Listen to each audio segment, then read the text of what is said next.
My entitled mother demanded I hand over my house to her because my little sister is pregnant and needs it more than me because she believed it was her right and she was God.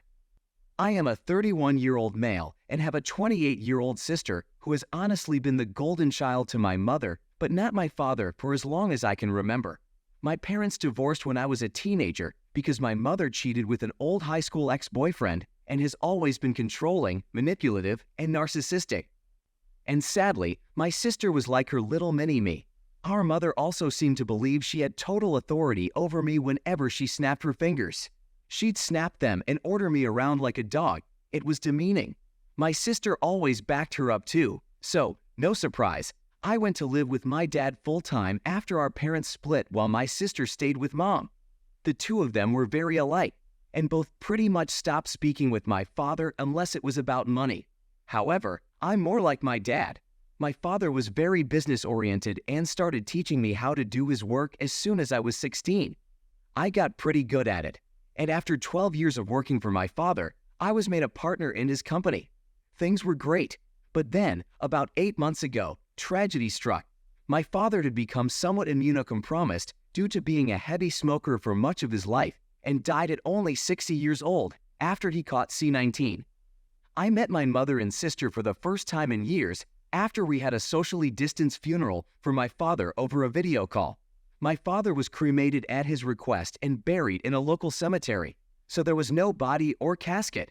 My sister seemed to grieve, but my mother looked indifferent, though I honestly was not surprised.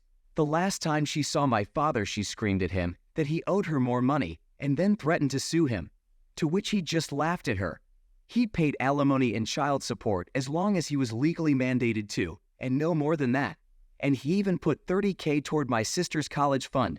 But 10 years after the divorce, he was no longer legally required to send mom money anymore because of the judge's ruling. And she's by no means broke. She works the same job she has had for nearly 3 decades, wholly owns the old family home we used to share, and even rents out 2 of the rooms in it to Airbnb regularly. She's by no means hurting for money. Sometime after the funeral, my dad's will was read.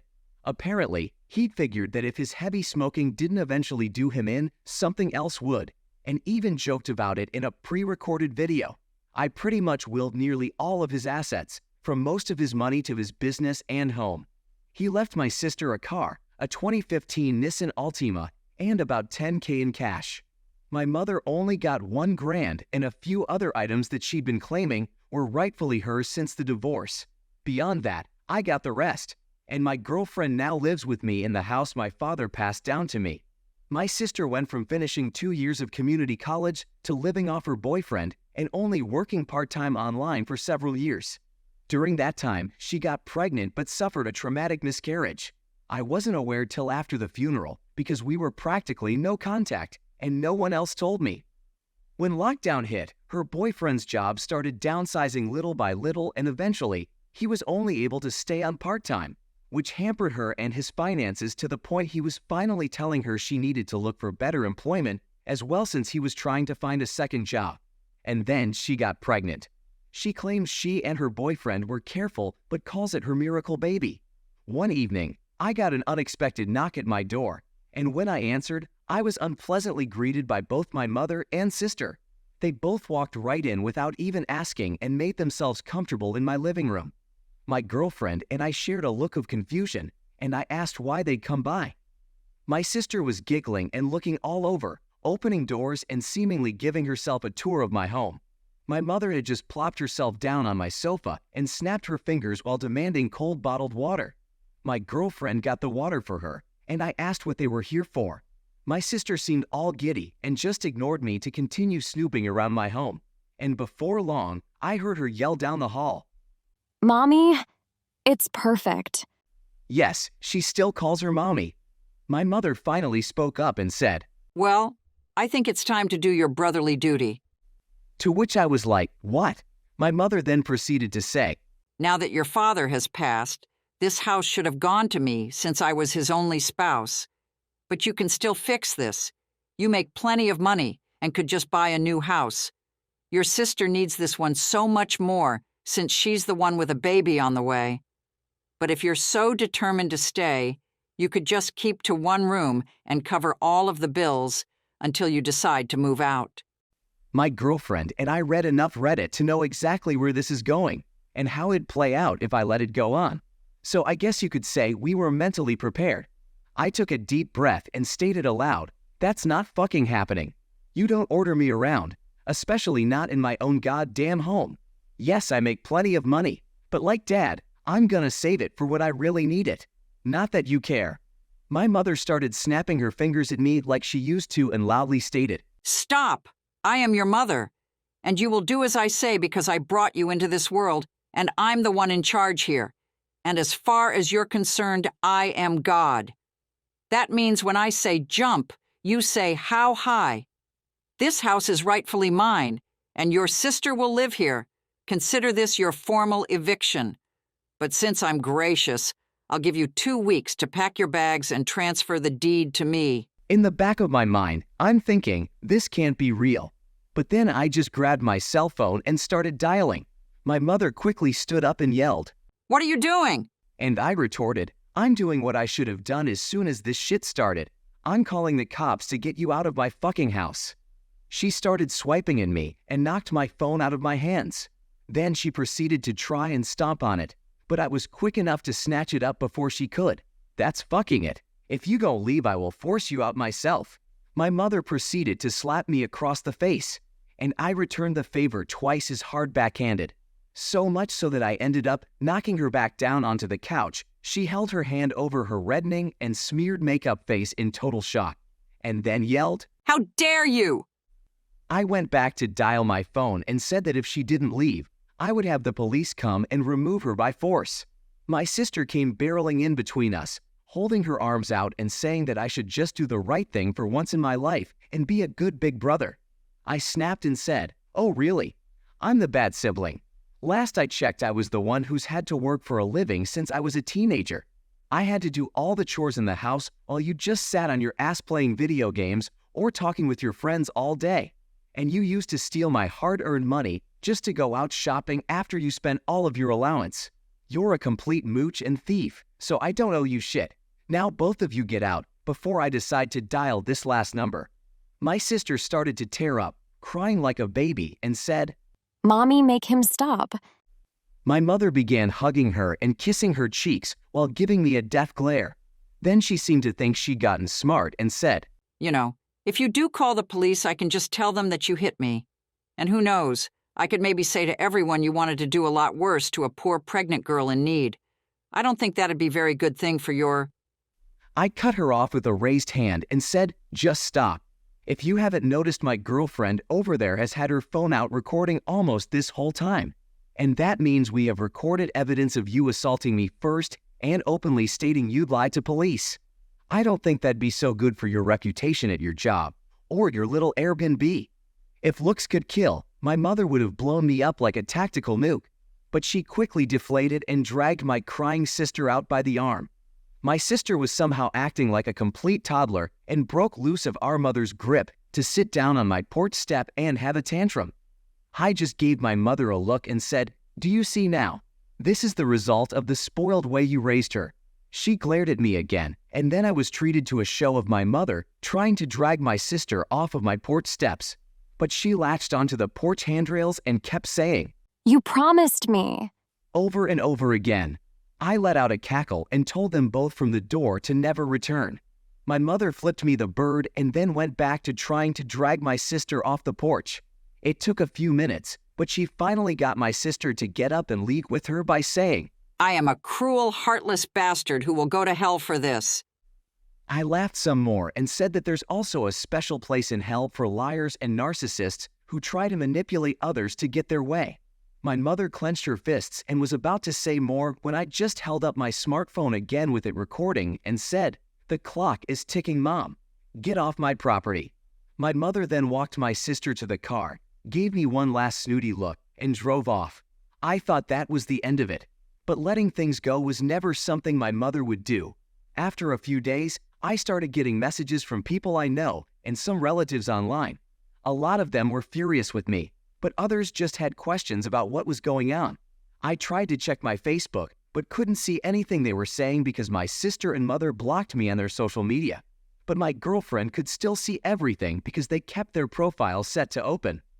We screenshotted everything and then printed some of it out. Both of their profiles had posts that called me a greedy, heartless bastard who stole the house that was meant to be my sister's inheritance right out from under her by paying off the lawyer who handled Dad's will, which is a complete and utter lie, and they both know it. I called my lawyer, who was also my father's lawyer and a trusted family friend, and gave him copies of all the screenshots from Facebook and the video my girlfriend had recorded the day my mother demanded my house. He wanted just to write a formal C and D, but I wanted to take it further than that, and he sent them a letter I told him to write via express mail that had to be signed, so I know they got it. My mother called me in an absolute fury the same day the letter was delivered. I told her that if she and my sister didn't redact all of the untrue social media posts they made about me and tell the absolute truth, I'd send all of the information I have to the whole family, her boss, and upload the videos we've recorded of her online. And then I'd sue her on top of it.